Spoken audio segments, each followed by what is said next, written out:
आज अगस्ट 15 बा स्वाधीनता दिवस पालित होईछि। इतिहास मुकसाखी कुहे स्वाधीनता संग्रामी गोपबंधु दास ओडिशार मणि नामरे ख्यात जोगु उत्कलमणि गोपबंधु दास नामरे परिचित करागला।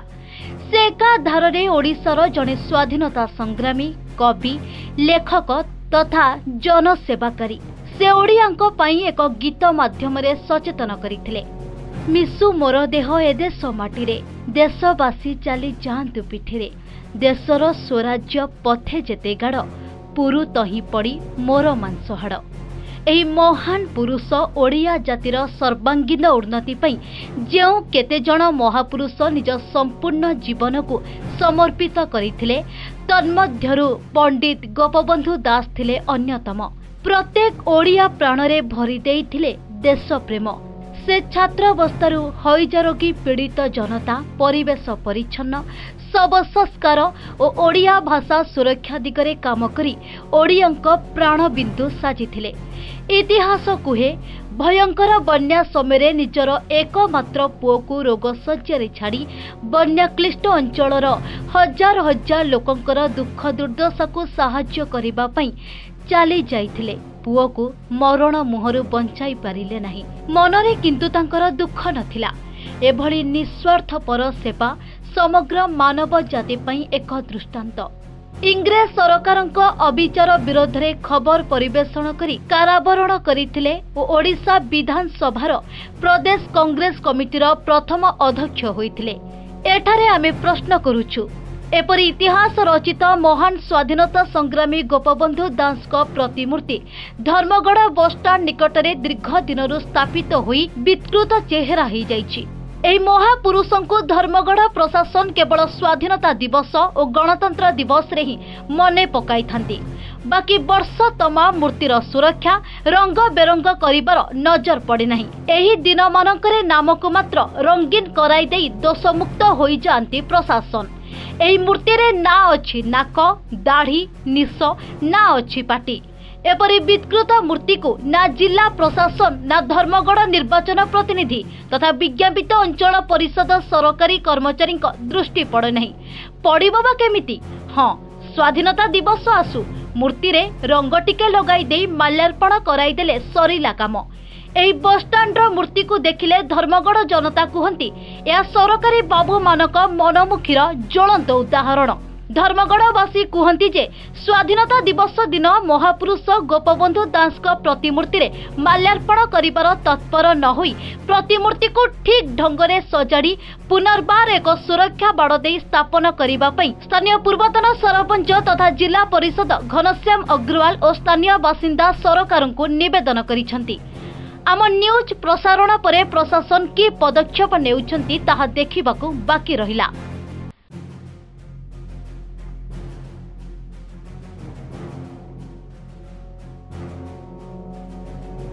गोपबंधु दास। अच्छा, गोपबंधु दास रो तांकर नाक के नड गला भाई? नाक तो एलो जन नाक ओटा कोने खबर है जीचे हम तो नहीं जान बोलनु आज्ञा। तो आमे प्रत्येक दुई वर्ष के दुई थर एटा मारे कलर मारे ऑफिस तरफ कहले।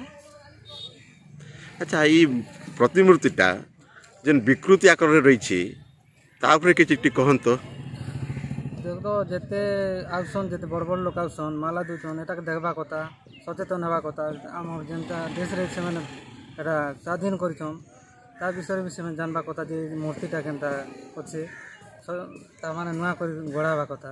दुख लागुछि कहबा को। धर्मगढ़ प्रशासन बारंबार गणमाध्यम रे भी प्रसारण करछन, पेपर प्रिंट मीडिया रे करूछन, हेले नहीं सुनबार। हेले इतार द्वारा ई प्रतिमूर्ति के इने रखबार कथा कि अन्य कोनसी जगह के स्थानांतरित इ लोग रखले भी हवा जदि भल करी जदि सचेतन हेबार अछि बोली एले बाहर नेले भी हवा जेंता सुविधा हेले मात्र सब भल रहबार अछि, सचेतन रहबार अछि। अच्छा, ई प्रतिमूर्ति रो नाक देखा जाउछि के? नाक तो देखा नहीं जबार मु पार्टी भी एटा ही जेछि भग्न अवस्था रहबार पड़ुछि। यार नुआ करी एटा भल करी बना जिबा के कहबा कथा। धर्मगढ़ रे गांधी प्रतिमूर्ति थिला। ଏହା ପରେ ଯେତେବେଳେ ମୁଁ ସରପଞ୍ଚ ଥିଲି ଗୋପବନ୍ଧୁଙ୍କର ପ୍ରତିମୂର୍ତ୍ତି ସ୍ଥାପନ କରିଥିଲି। मझिरे पूर्वतन सरपंच रत्नमंजरी नायक तार किछु उन्नति करथिले एवं मुन्ना भाई से किछु उन्नति करथिले। वर्तमान किंतु अवहेलित अवस्था गोपबंधु प्रतिमूर्ति अच्छी गांधीजी प्रतिमूर्ति अवहेलित अवस्था अच्छी। यह मु भावुची आमर स्वाधीनता संग्रामी मानक उचित सम्मान दि जाऊ ना। एणु मु आशा करे प्रशासन एप्रति नजर देव एवं आमर जो प्रतिमूर्ति गुड़ाक अच्छी ताकू सम्मानपूर्वक भाव उन्नतिकरण करा जाए। से प्रतिमूर्ति को स्थानांतरण कले ठीक हम उत्कलमणि गोपदास प्रतिमूर्ति को कि नवीकरण कले ठीक हम नहीं स्थानांतरित कहीं करवा से जगह बस स्टैंड वर्तमान उन्नतिकरण जदि करा जिवो जो भांगी जाइथिबा बिल्डिंग ताकू सेठार हटाई दिया जाए गोपबंधु प्रतिमूर्ति को टिके पछरे नहीं सुंदर भाव में तांकू सेठारे उन्नतिकरण करा जाय परिबो। से प्रतिमूर्ति रे नाक देखा जाउनी पाटी देखा जाउनी विकृति आकरे अछि ता पई दायी किए नहीं सेति पई आमे भी जनसाधारण दायी किए केते बेले जाउची सेठी पत्थर पके दउची के कोन करूची काट दोष देबा एति पई आमे निजे ही दायी किंतु से जाय गोटे नूतन प्रतिमूर्ति एनएससी तक तुरंत लागिबा दरकार।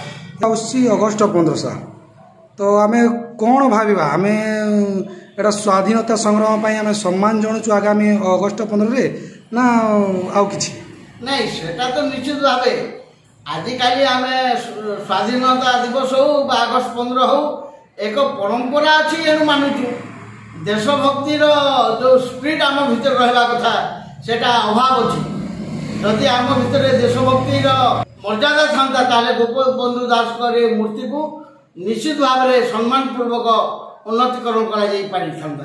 विकृति मूर्ति रे माल्यार्पण करा जाउछि ता केते यथार्थ नहीं एटा यथार्थ नुहे मु मध्ये एति बहुत दुखित एवं मु आशा करे आमर प्रशासन एति प्रति दृष्टि देव एवं आमर स्वाधीनता संग्रामी मानकु उचित सम्मान देव।